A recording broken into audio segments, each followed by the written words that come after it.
रामकृष्ण हरी. रामकृष्ण हरी. रामकृष्ण हरी. बालसंस्कार शिबिर अर्थात युवा वारकरी निर्माण कार्यशाळेच्या या तिसऱ्या दिवशी आपण सकाळी सर्वजण या सकाळच्या सत्रामध्ये आहे. सकाळचे योगासन, प्राणायाम, प्रार्थना करून या सकाळचं जे पहिलं सत्र आहे, या पहिल्या सत्रातील काही गोष्टी शिकण्यासाठी या ठिकाणी उपस्थित झालेलो आहोत.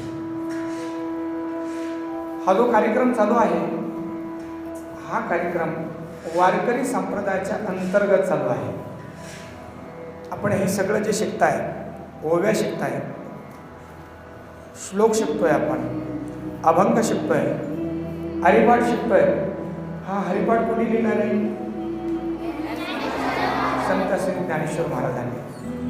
आणि ज्ञानेश्वर महाराजांच्या बाबतीमध्ये असं म्हणतात की ज्ञानदेवे रचला पाया, उभारिले देव संत कृपा झाली, इमारत फळा आली. ज्ञानदेवे रचला पाया, उभारिले देवालया. या वारकरी संप्रदायाचा पाया संत श्री ज्ञानेश्वर महाराजांनी घातला. आपण काही अभंग शिकतोय. थोडक्यामध्ये हा सगळा जो कार्यक्रम चालू आहे तो वारकरी संप्रदायाच्या तत्वाने चालू आहे. बरोबर, इथपर्यंत आपल्याला कळालं.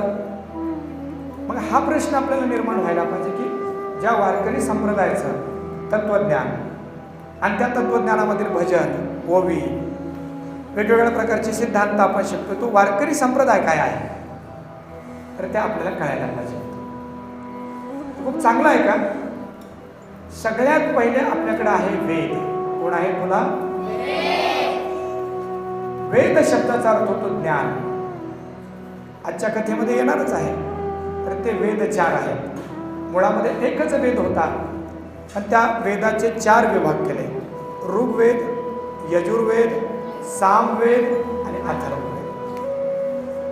या वेदाच्या नंतर जे ग्रंथ निर्माण झाले त्याचाच भाग त्याला उपनिषद म्हणतात. उपनिषदाच्या नंतर गीता आली, त्याला श्रीमद भगवद गीता म्हणतात. श्रीकृष्ण भगवंताने कुरुक्षेत्राच्या रणांगणावर अर्जुनाला 18 अध्याय आणि 700 श्लोकाचा जो ग्रंथ सांगितला, त्या ग्रंथाचं नाव आहे श्रीमद भगवद गीता. बोला सगळ्यांनी एकदा. आणि मग या गीतेच्या नंतर जे ग्रंथ निर्माण झाले त्याला म्हणायचं पुराण. आपण संध्याकाळी जो ग्रंथ ऐकतोय त्या ग्रंथाचं नाव आहे श्रीमद भागवत पुराण. श्रीकृष्ण भगवंताने आपल्या अवतारामध्ये 2 ग्रंथ सांगितले, आपल्याला ध्यानात पाहिजे. एक अर्जुनाला सांगितला, त्या ग्रंथाचं नाव आहे श्रीमद भगवद गीता, की जी 18 दिवस चाललेल्या त्या युद्धामध्ये 18 अध्याय आणि 700 श्लोकाचा. त्या ग्रंथाला म्हणायचं गीता. आणि पूर्ण बोलायचं तर श्रीमद भगवद गीता. श्रीकृष्ण भगवंताने दुसरा जो ग्रंथ सांगितला त्या ग्रंथाचं नाव आहे श्रीमद भागवत महापुराण. याच्यामध्ये 335 अध्याय, 12 स्कंद आहे आणि 18,000 श्लोक आहेत. अर्जुनाला जो ग्रंथ सांगितला त्याचं नाव श्रीमद भगवद गीता. आणि उद्धवाला जो ग्रंथ सांगितला त्या ग्रंथाचं नाव आहे श्रीमद भागवत महापुराण. आता आपल्याला कळालं की एक आहे गीता आणि दुसरा आहे भागवत. हे दोन्ही ग्रंथ कुणाचे आहे? श्रीकृष्णाचे आहे. आणि त्याच्यानंतर निर्माण झालेले ग्रंथ आहे मराठी भाषेमध्ये आहे गीतेचं भाष्य, त्याला इंग्लिशमध्ये कॉमेंट्री म्हणूया आपण. गीता हे संस्कृत भाषेमध्ये आहे. सर्वसामान्य माणसाला संस्कृत भाषा कळत नाही म्हणून त्या गीतेवर भाष्य केलं, गीतेवर विस्तार केला ज्ञानेश्वर महाराजांनी आणि त्या ग्रंथाचं नाव आहे ज्ञानेश्वर.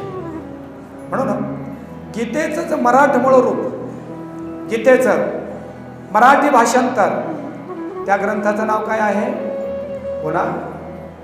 ज्ञानेश्वरी.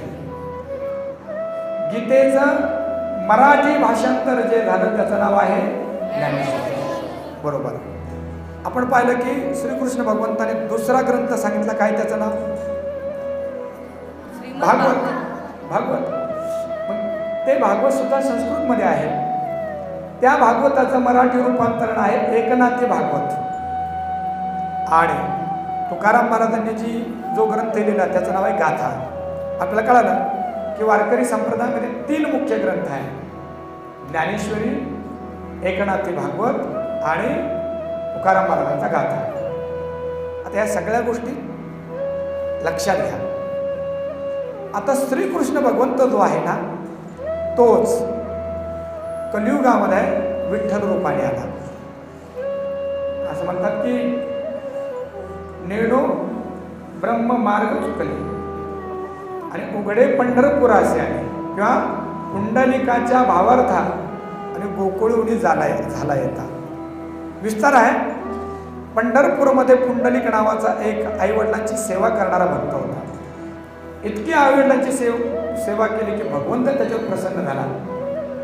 आणि आईवडिलांची सेवा बघून जेव्हा श्री विठ्ठल परमात्मा या पुंडलिकाला भेटण्यासाठी आले, तेव्हा ते पांडुरंग त्या पुंडलिकाला म्हणायला लागले की मी आलोय, अरे मागं बघ, माझं दर्शन घे. तेव्हा ते पुंडलिक असे म्हणले की आईवडिलांची मी सेवा करतोय, मला वेळ नाहीये. आणि त्यांनी वीट घेतली आणि मागं फेकली आणि सांगितलं या विटेवर उभा राहा. तो परमात्मा 28 युग त्या विटेवर उभा आहे. थोडक्यात आपल्याला कळालं गीतेचं मराठी रूप म्हणजे काय आहे. बोला, जोरात बोला. एकनाथी भागवताचं मराठी रूप म्हणजे, माफ करा, श्रीमद भागवताचं मराठी रूप म्हणजे एकनाथी भागवत. आणि 4ही वेदाचं सार रूपाने दर्शन म्हणजे तुकोबारायांच्या गाथा आहे. आम्हाला कळालं की आमचा जो पांडुरंग परमात्मा, वारकरी ज्याची सेवा करतात, वारकरी ज्याची भक्ती करतात, तो पांडुरंग कोण आहे. बोला, तो पांडुरंग कोणाचा अवतार आहे. श्रीकृष्णाचा. गोकुळामध्ये असलेला श्रीकृष्ण तोच पंढरपूरमध्ये येऊन विठ्ठल झाला. म्हणून एक लक्षात ठेवा, महाराष्ट्रामध्ये बरेच लोक असं सांगतात की वारकरी संप्रदाय वेगळा आहे, वेद उपनिषद रामकृष्णाचे अवतार वेगळे आहेत. तर तसं नाही आहे. वैदिक सनातन हिंदू धर्माचं मराठमूळ रूप म्हणजे वारकरी संप्रदाय आहे. आता पुढे बघूया आपण. आपली देवता कोण. विठ्ठल कळाले आपल्याला. आपली देवता कळाली, आपला भगवंत कळाला. आपले ग्रंथ सांगा. ज्ञानेश्वरी, एकनाथी भागवत आणि तुकाराम महाराजांची गाथा. आता नामदेव महाराजांनी गाथा लिहिली, त्यानंतर ज्ञानेश्वर महाराजांनी गाथा लिहिली. सगळ्या संतांनी अभंग केलेत. परंतु या 3 ग्रंथामध्ये सगळ्या संतांचे ग्रंथ येऊन जातात. आपल्याला ग्रंथ कळाले. आपण ज्या पंथामध्ये आहोत त्या पंथाचं नाव काय. आपण ज्या पंथामध्ये आहोत त्या पंथाचं नाव काय. वारकरी पंथ, वारकरी संप्रदाय. आता किती गोष्टी कळाल्या आपल्याला बघा. आपली देवता, जोरात आवाज येऊ द्या, विठ्ठल. जोरात बोला बरं एकदा, विठ्ठल भगवंत. आपण ज्या पंथामध्ये आहोत त्या पंथाचं नाव वारकरी संप्रदाय. आपला जो आपले जे ग्रंथ आहेत त्या ग्रंथांचे नाव एकनाथी भागवत,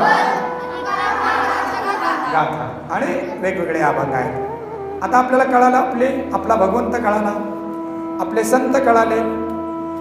मुख्य 5 संत आहेत असे: ज्ञानेश्वर महाराज, नामदेव महाराज, एकनाथ महाराज, तुकाराम महाराज आणि निळोबाराय. असे 5 संत मुख्य मानले जातात. आणि या सगळ्या संतांमध्ये बाकीचे संत सुद्धा येतात. हे 5 संत कळाले आपल्याला, ग्रंथ कळाला, पंथ कळाला. आपल्या नद्या माहिती की तुम्हाला कोणत्या मुख्य आहेत.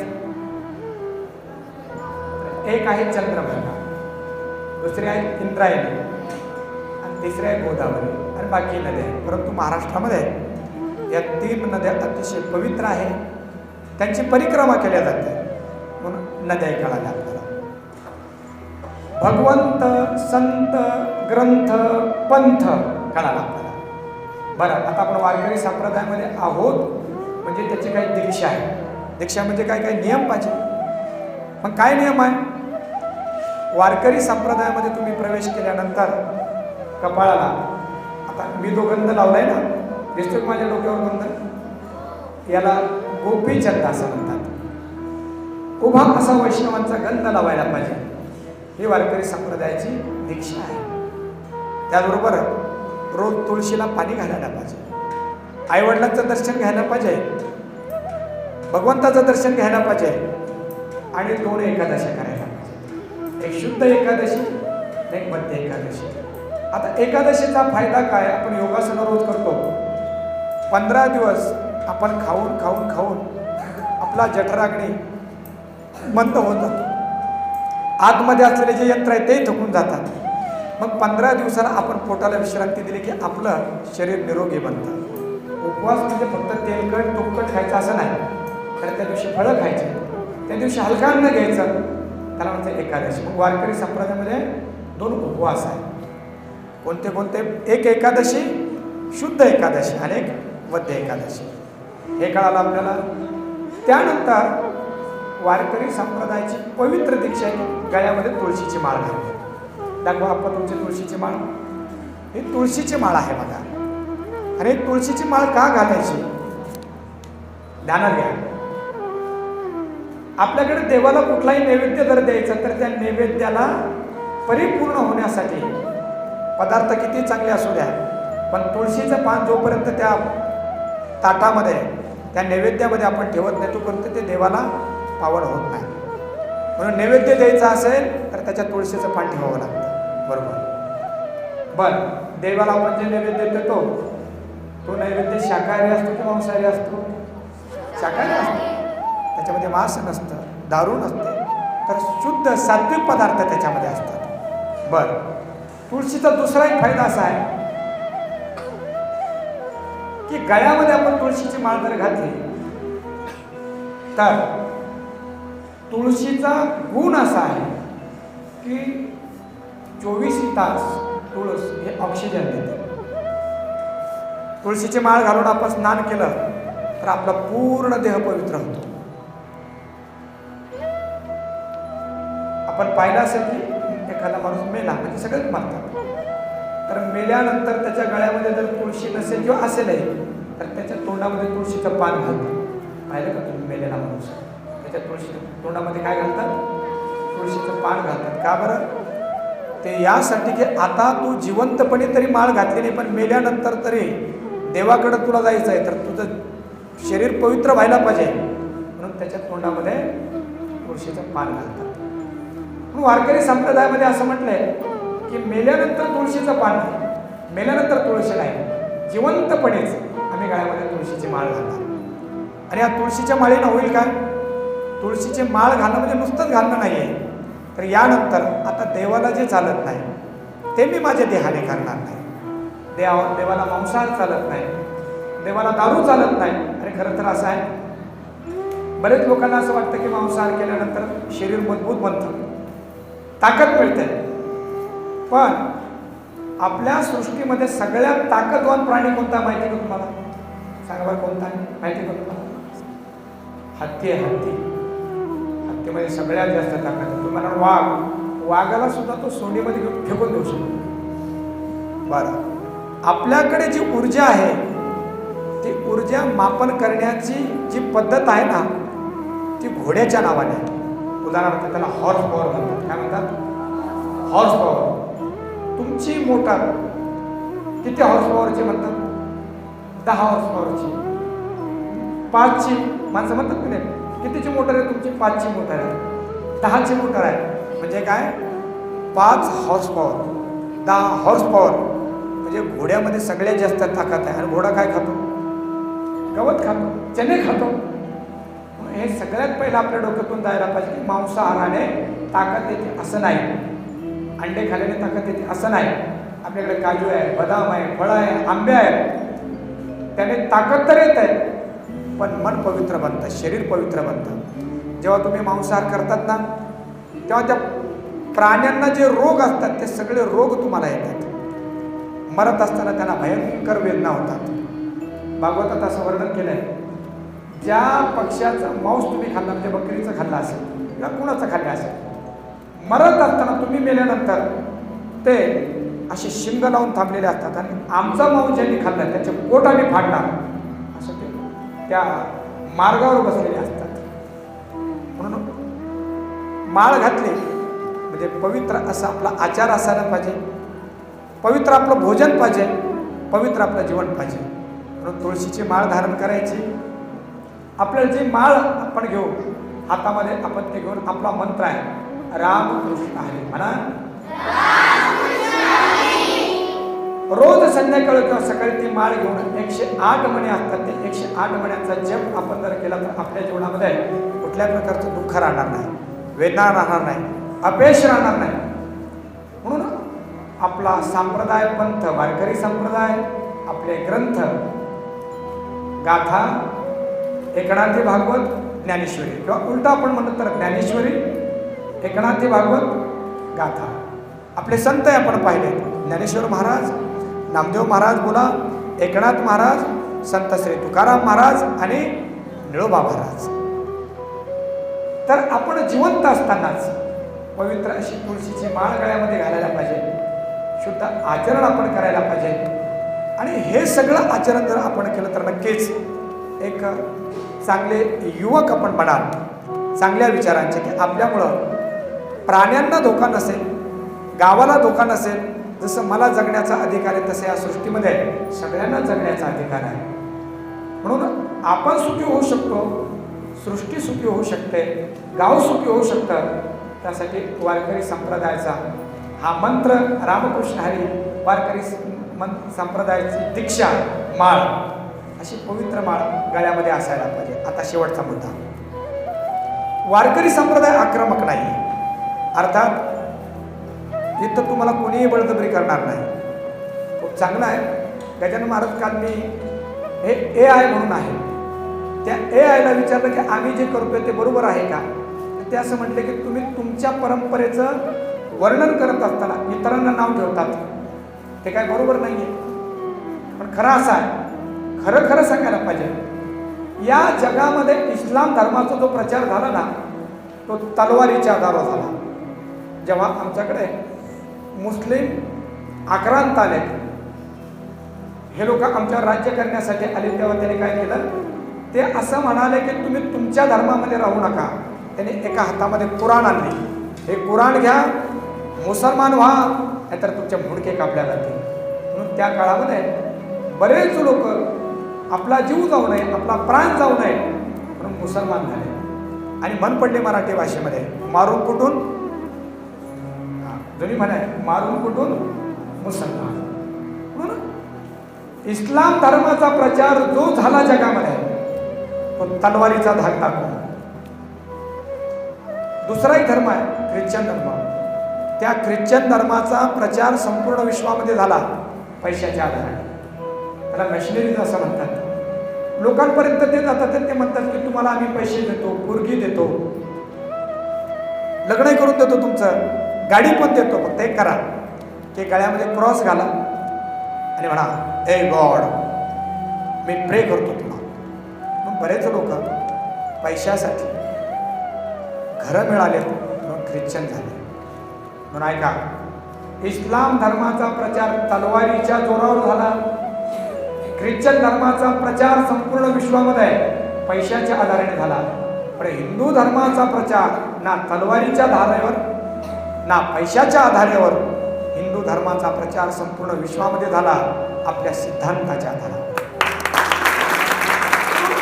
आज संपूर्ण विश्व वारकरी संप्रदाय हिंदू धर्माचा स्वीकार करताय. आज जर तुम्ही वृंदावनला गेलेत, ऑस्ट्रेलिया, अमेरिका, जर्मनी, इथून शास्त्रज्ञ असलेले, मोठ्या मोठ्या हुद्द्यावर असलेले, मोठे मोठे जॉब असलेले अनेक तरुण, तरुणी, स्त्री, पुरुष, लहान लहान बालक त्या वृंदावनला येत आहे. त्यांनी गंध लावलाय, पवित्र तुळशीची माळ त्यांनी गळ्यामध्ये घातली आणि हरे राम राम राम हरे हरे, हरे कृष्ण कृष्ण कृष्ण हरे हरे हा जप ते करतात. म्हणजे परदेशामध्ये राहणाऱ्या लोकांना आपल्या धर्माविषयी श्रद्धा निर्माण झाली. त्यांना माहिती आहे की आपल्याला समाधान मिळवायचं असेल, शांती मिळवायची असेल तर या धर्माशिवाय पर्याय नाही. म्हणून आपण या शिबिरामध्ये सहभागी झालात. माऊलींचा हरिपाठ आपण वाचतोय, वारकऱ्यांनी जे तत्वज्ञान आपल्याला दिलं त्या संतांच्या तत्वज्ञानाच्या माध्यमातून आपण पुढे जातोय. तर पवित्र अशी तुळशी ग्रहण करण्याची दीक्षा सुद्धा या ठिकाणी होणार आहे. परंतु कुणालाही बळजबरी राहणार नाही आहे. ज्यांना असं वाटतं की मला माझं जीवन पवित्र करायचं आहे, गळ्यामध्ये पवित्र तुळशीची माळ घालायची आहे आणि शुद्ध जीवनाची संहिता घ्यायची आहे, त्यांनी आमच्याकडं त्या माळीसाठी नावं द्या. एक दिवस आपण तोही कार्यक्रम करणार आहे. परंतु परत एकदा जाताना सांगतोय की हे सगळं करत असताना कुणावरही बळजबरी नसेल. ज्याला वाटत असेल की माझं जीवन शुद्ध व्हावं, ओजस्वी व्हावं, तेजस्वी व्हावं आणि मरण्याच्या अगोदरचा हा माझा देह या देवासाठी समर्पित असावा, अशी ज्यांची उज्ज्वल निर्मळ शुद्ध भावना आहे त्या सगळ्यांचं या वारकरी संप्रदायामध्ये स्वागत आहे. आजचं आपलं झालेलं हे जे इंग्लिश भाषेमध्ये लेक्चर म्हणूया, प्रवचन म्हणूया, या प्रवचनाचा अर्थ एवढाच आहे की वारकरी संप्रदाय आपल्याला कळावा, इथले ग्रंथ आपल्याला कळावेत. आणि वारकरी संप्रदाय केवळ एक समुदाय नाही तर ती एक जीवन जगण्याची शैली आहे. तर आपण सगळेच या व्यापक ओजस्वी तेजस्वी परंपरेमध्ये याचे पाईक होण्यासाठी सज्ज आहात आणि आम्ही आपलं स्वागत करतोय. धन्यवाद. रामकृष्ण. जोरामध्ये